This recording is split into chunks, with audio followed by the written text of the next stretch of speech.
नमस्कार सबैजनालाई। राष्ट्रिय जीवन बिमा कम्पनीले हजुरहरूलाई 2083 साल 3 महिना 19 गते शुक्रबारका दिन दरखास्त आह्वान गरेको छ।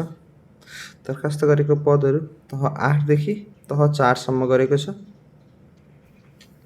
विज्ञापनमा खुल्ला, महिला, आदिवासी जनजाति, मधेसी यी समूहहरू रहेका छन्। प्रत्येक विज्ञापनमा चाहिँ यो 8औं तहदेखि 6औं तहसम्म चाहिँ प्रत्येक विज्ञापनलाई 1200 रुपियाँ र थप समूह समावेशी समूहमा चाहिँ 400 रुपियाँ थप लाग्नेछ भने चौथो तहको लागि चाहिँ दरखास्त दस्तुर 800 रुपियाँ र थप दरखास्त दस्तुर समावेशी समूह भएमा 200 रुपियाँ थप लाग्नेछ। यसमा चाहिँ खुल्ला, महिला, आदिवासी जनजाति, मधेसी गरेर हजुरहरूलाई फारम खोलेको छ। यसको लागि आवश्यक शैक्षिक योग्यता यहाँ तल लेखिएको छ। 8 तहको लागि कम्तीमा औद्योगिक स्तरमा 3 वर्षको बिमा क्षेत्रको अनुभव हुनुपर्छ सहित 5 वर्षको कार्य अनुभव हुनुपर्ने छ। 6 तहको लागि मास्टर्स डिग्री चाहिन्छ। प्रशासन हो भने प्रशासन कुनै पनि मान्यता संस्थाबाट कुनै पनि विषयमा भनेको छ। कानुन हो भने कानुन विषयमा स्नातक गरी कुनै पनि विषयमा स्नातकोत्तर गरेको हुनुपर्छ। भनेको मास्टर्स डिग्री गरेको हुन्छ। लेखा हो भने व्यवस्थापनमा ब्याचलर डिग्री गरेको अथवा सहित व्यवस्थापनमा मास्टर्स डिग्री पनि गरेको वा सोसर चाहिँ हुनुपर्छ अथवा चार्ट अकाउन्टेन्ट पास गरेको हुनुपर्छ भन्ने लेखेको छ। सिएको हकमा चाहिँ चार्ट अकाउन्टेन्ट पास हुनैपर्छ। एक्चुरी साइन्स विषयमा स्ट्याटिस्टिक्स CSI र CMI सहित 3वटा एक्चुअल प्रोफेसनल एक्जाम उत्तीर्ण गरेको हुनुपर्छ भनेको छ। सूचना प्रविधि कम्प्युटर इन्जिनियर कम्प्युटर विज्ञानको लागि चाहिँ स्नातकोत्तर पास गरेको हुनुपर्छ। सहायकको हकमा चाहिँ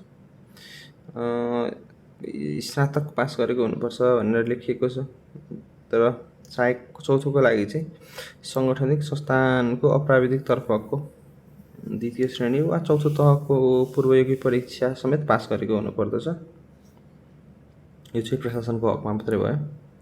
हजुरहरूले अनलाइन दरखास्त दिन सक्नुहुन्छ। अनलाइन दरखास्त दिनको लागि हजुरहरूले यस कम्पनीको वेबसाइटमा गएर लगइन गर्नुपर्ने हुन्छ र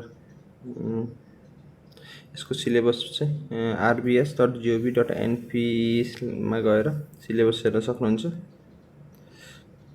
RBS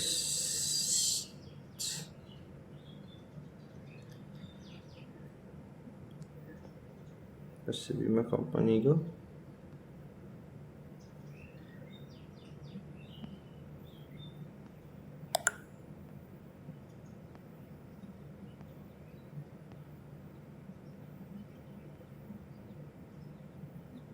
डाउनलोड यसमा यस्तै बिमा कम्पनी यो त जीवन बिमा कम्पनीको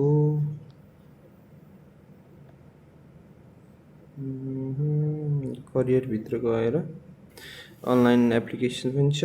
भ्याकेन्सी नोटिस र सिलेबसमा गएर यहाँ सिलेबसमा थिच्यो भने अहिले सिलेबस कुनै पनि हालेको रहेनछ। अनलाइन एप्लिकेसन्स दिनलाई अनलाइन एप्लिकेसन्सको यहाँनिर फर्म छ। यो सबमिट गरिसकेपछि मिल्दो रहेछ। भ्याकेन्सी नोटिस पनि यहीबाट हेर्न मिल्छ। सायद अहिले एड भइसकेको छैन यो नोटिस। यो अहिले बिहानको समयमा भएर हजुरहरूले सबै काम यो वेबसाइटबाट गर्न सक्नुहुन्छ। केही आवश्यक परेमा कमेन्ट गर्नु होला। हस्, थ्याङ्क यू।